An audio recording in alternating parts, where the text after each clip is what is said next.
गांव रीढ़ में रहती हूँ। मेरे चचा ने हमारी ज़मीन के तनाज़े पे मुझे मारा, धमकाया, मेरी इज्जत लूटने की कोशिश की, साथ प्रॉपर्टी डीलर सलाउद्दीन को मिला के, अपने बेटे शराज को मिला के। मुझे कोई सुन रहा है, मेरी मदद करो। चाचा का नाम क्या है? चाचा का नाम है इरशाद हुसैन। गांव का, वो भी आपके गांव में रहते हैं? जी, मेरे गांव में रहते हैं, मेरे घर के करीब। उसने क्या किया फिर? मेरे साथ भी बता नहीं सकती कि मेरे साथ मुझे कहाँ से पकड़ के घसीटा है मेरे चाचा ने। कोई बंदा गवाही देने को तैयार नहीं है।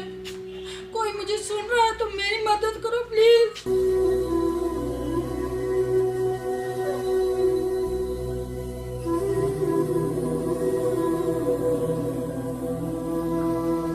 कब का वाकया है? पुलिस वाले कह रहे हैं सबूत लेके आओ। मैं कहाँ से सबूत लेके आऊँ? रात 8 बजे का टाइम था। पिया बहन में वो गए हुए मुझे लेके। मैं कहाँ से सबूत लेके आऊँ? मेरे पास कोई सबूत नहीं, कोई गवाह नहीं है। बकवास की है, सारी दुनिया ने सुना है, लेकिन कोई गवाही देने को तैयार नहीं है। प्लीज आप सब लोग, जहाँ भी कोई सुन रहा है, कोई माँ बहन अपनी रख रहा है, वो मेरी मदद करो प्लीज। इसको आके जिंदा जलाया जाए। इसने इतनी बुरी हरकत की अपनी बेटी के साथ। मैं चाचा की बेटी थी। कौन चाचा अपनी बेटी की इज्जत पे हाथ डालता है दूसरे लोगों के साथ मिलके? वो 5 साल से मुझसे बदतमीजी कर रहा था। मैंने किसी को नहीं बताया है। आज मैं इस मीडिया के सामने बता रही हूँ, आगे इसको जलाया जाए जिंदा।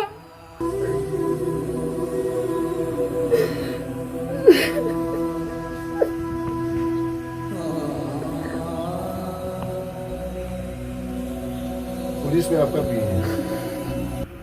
मैं पिछले जुमेरात वाले दिन इन्होंने मुझे वहाँ बुला के मारा पीटा है। ठीक है, मेरे साथ ज्यादती करने की कोशिश की है। किसने? मेरे चचा इरशाद हुसैन ने। इरशाद खान बुलाते हैं लोग उसे रीढ़ में। नहीं, कहाँ पे आपको बुलाया और फिर ज्यादती की कोशिश की? अपनी जमीनों पे बुलाया कि हम जा रहे हैं, आके कर लो जो करना है। ठीक है, मैं उधर गई हूँ। उन्होंने 3 बंदे और उधर खड़े किए हुए थे। चाचा मेरा सलाउद्दीन शाह प्रॉपर्टी डीलर है। ठीक है, वो कहता मैं पैसे जहाँ तुम जाके कुछ भी नहीं कर सकोगे, मेरे पास इतना पैसा है। क्या पैसा ही? आप सब माँ बहनों वाले हो, क्या पैसा ही सब कुछ है? किसी की इज्जत कुछ नहीं है। जमीन का तनाज़ा है। जमीन के तनाजे पे मेरे चचा ने कितने 20 साल से हमसे ज्यादतियां कर रहा है। ये 2 कनाल हमारी जमीन है, इन्होंने 150 कनाल खाई है, फिर भी 2 कनाल के बदले हमें ये जिल्लतें दे रहा है। मैं कहाँ जाऊँ? ना पुलिस सुन रही है, ना कोई अंदर डीपीओ पे जाने दे रहा है। कहाँ जाऊँ मैं? इसीलिए मीडिया पे आई हूँ कि कोई मेरी मदद करो, कोई इमरान खान तक मेरी आवाज पहुँचाओ प्लीज।